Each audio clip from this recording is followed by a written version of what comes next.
Assalamualaikum, Sobat Belajar. Kembali lagi bersama kami dalam channel Sibut Video. Channel yang akan memberitahu kalian bermacam-macam informasi dan cerita. Hari ini kita akan menengok kembali sejarah Hari Pahlawan tanggal 10 November.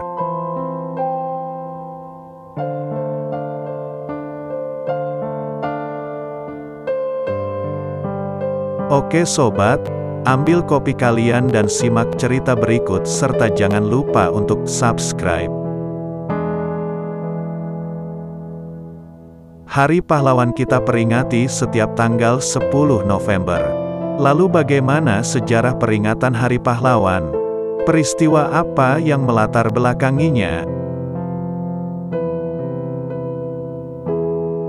Sejarah dimulai ketika tentara Inggris mendarat di Surabaya pada 25 Oktober 1945. Mereka tergabung dalam Tentara Sekutu atau Allied Forces Netherlands East Indies yang disingkat AFNI. Selain tentara Inggris, tentara Belanda yang tergabung dalam Netherlands Indies Civil Administration atau NICA juga ikut membonceng mendarat di Surabaya.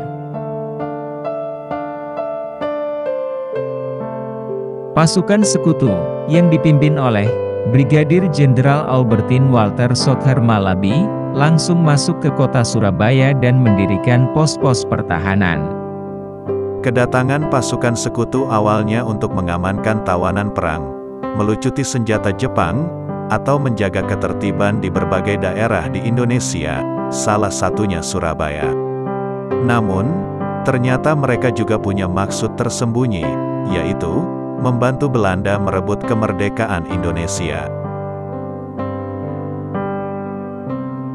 Pada tanggal 27 Oktober tahun 1945, pasukan Sekutu menyerbu penjara, membebaskan tawanan perwira Sekutu yang ditahan Indonesia.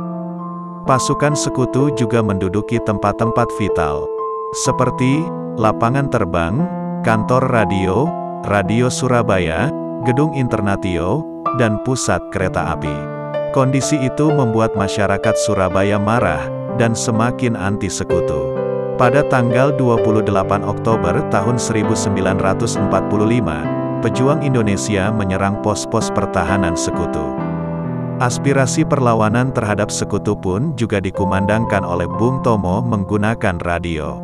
Dia, dengan berapi-api memberikan semangat kepada masyarakat, untuk berjuang mempertahankan kemerdekaan bangsa Indonesia. Dengan penuh semangat, akhirnya masyarakat Surabaya mampu merebut tempat-tempat vital.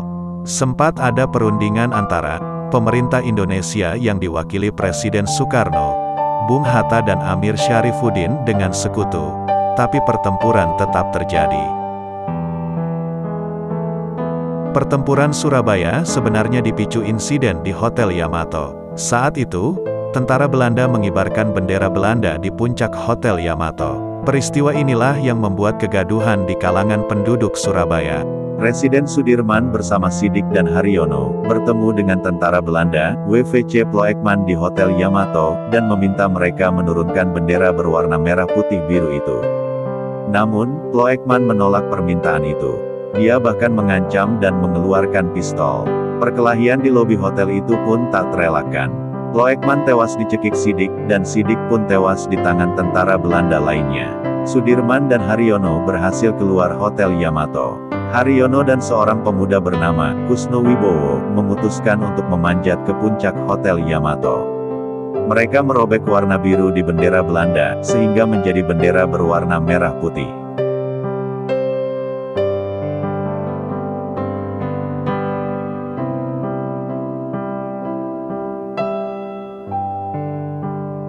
Sejak peristiwa itu, suasana pun mulai memanas antara tentara Indonesia, NICA, dan AFNI. Selang beberapa waktu, tepatnya tanggal 31 Oktober tahun 1945, Komandan Militer Inggris, Jenderal AWS Malabi tewas saat melewati Jembatan Merah. Kematian Malabi membuat tentara Inggris marah besar. Robert Manser, yang ketika itu menggantikan posisi Malabi, mengeluarkan ultimatum bahwa pada tanggal 10 November tahun 1945, Indonesia harus menyerahkan semua persenjataan, dan menghentikan perlawanan terhadap Inggris dan Belanda. Jika tidak mau menyerah, maka Surabaya akan dihancurkan. Ultimatum itu tidak membuat tentara dan masyarakat Surabaya takut.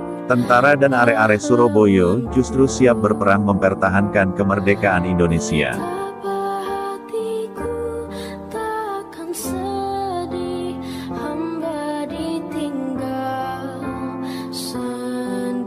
Saat itu Sutomo, atau yang lebih dikenal dengan Bung Tomo, yang sebelumnya sudah mendapat izin dari golongan ulama, yakni Kiai Hashim Asy'ari, berpidato membakar semangat para pejuang.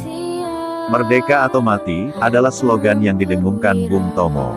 Pada pukul 6 pagi, tanggal 10 November Inggris melancarkan serangan. Peperangan pun terjadi. Ribuan pejuang Indonesia meninggal dunia. Indonesia kalah dalam perang ini.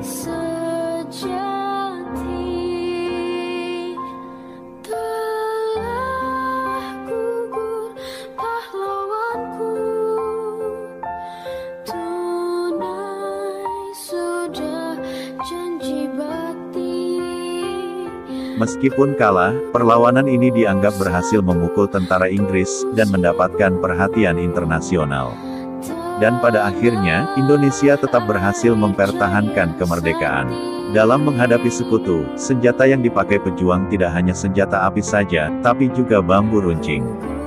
Banyak pejuang Indonesia gugur dalam pertempuran tersebut, yakni mencapai 20.000 orang, sementara dari pihak sekutu, mencapai 1.500 orang.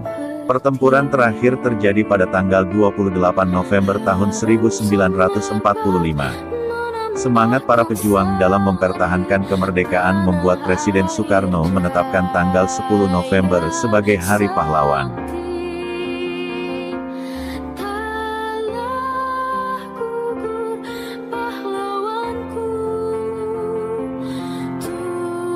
Ini ditetapkan melalui Kepres nomor 316 tahun 1959, tanggal 16 Desember tahun 1959. Sobat belajar, itulah sejarah singkat kenapa kita memperingati Hari Pahlawan setiap tanggal 10 November.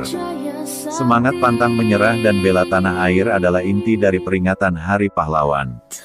Kita sebagai generasi penerus, harus selalu memiliki dua sikap itu. Ingat sobat, tugas kita dalam mengisi kemerdekaan adalah dengan menumbuhkan karakter bangsa ke dalam diri kita sendiri dan sekitar kita. Bangkit dan tumbuh Indonesiaku. Akhir kata, terima kasih sobat dan semoga bermanfaat. Jangan lupa subscribe.